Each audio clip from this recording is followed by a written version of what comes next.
Tradesmen look at buildings differently, depending on the trade they represent. You'll find the carpenter casting an eye on the woodwork, the bricklayer looking at the brickwork, and the painter finds his gaze shifting to the walls and the ceilings. Likewise, the greater a person's perception of Allah's names, the greater his alertness and understanding of life's swings and roundabouts. Nothing passes them without thought. Everything becomes a trigger for deep contemplation. When they see a display of mercy, they automatically and naturally reflect on the names of Allah Ar-Rahim, the most merciful, Ar-Ra'uf, the pitying, Al-Wadud, the affectionate. When they sense might and awe in any turn of life, they're overcome with the names Al-Jabbar, the compeller, Al-Muntaqim, the avenger, Al-Qahhar, the subduer, Al-Aziz, the mighty. Eventually they reach a station where every scene that unfolds, any sin which presents itself to them, or any opportunity that drifts, generates the remembrance of Allah Almighty in their life and a retreat to Him. And it's achieving that exact goal is precisely the objective of this series.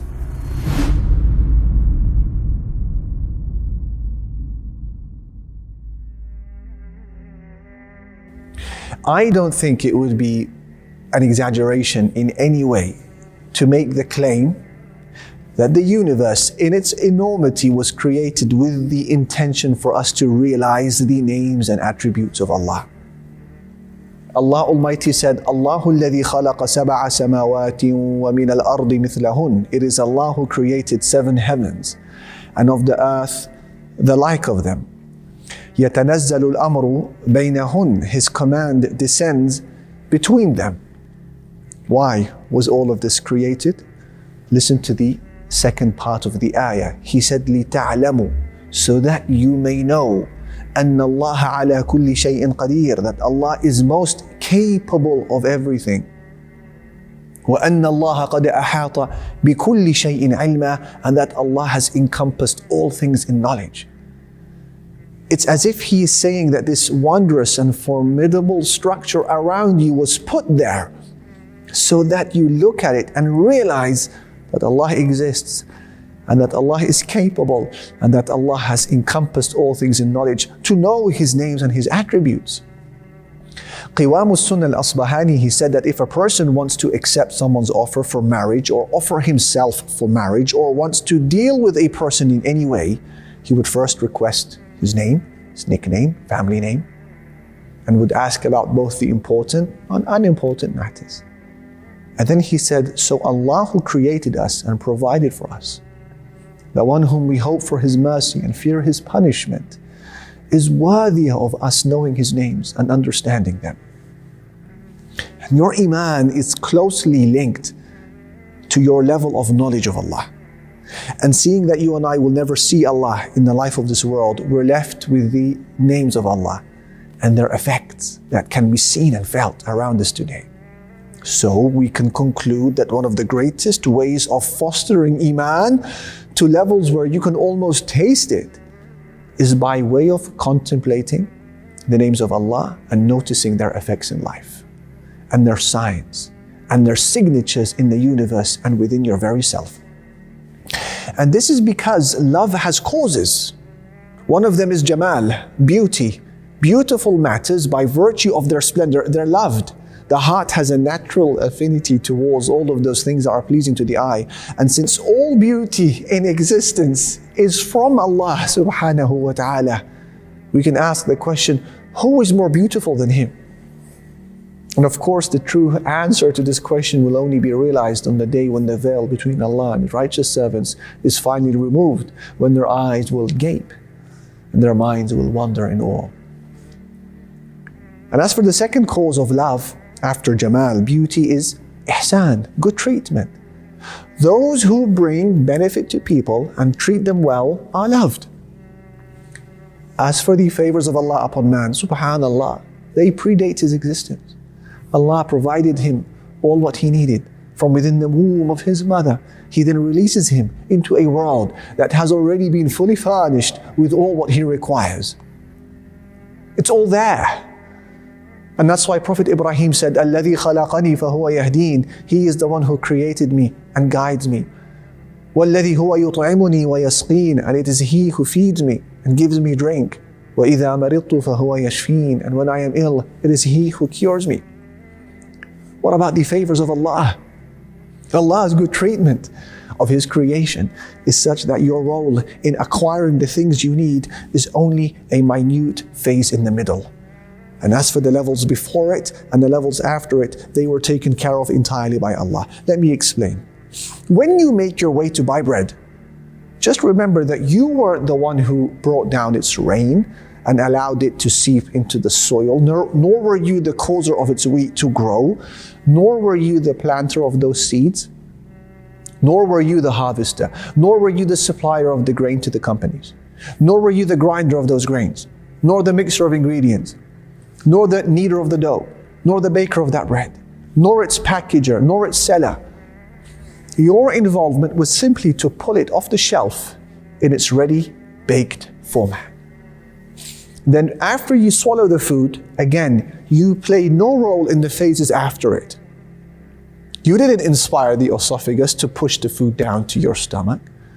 You didn't inspire the mechanisms of preventing it from returning upwards. Nor were you involved in the process of enzyme release for digestion, nor in the churning of the stomach to break down the food, nor in the complex and harmonious processes which involve a tight coordination between the liver and gallbladder and the pancreas and other organs. You weren't involved in the eventual transfer of the molecules into the bloodstream. And then the proportional distribution of energy from that food to every part of the body.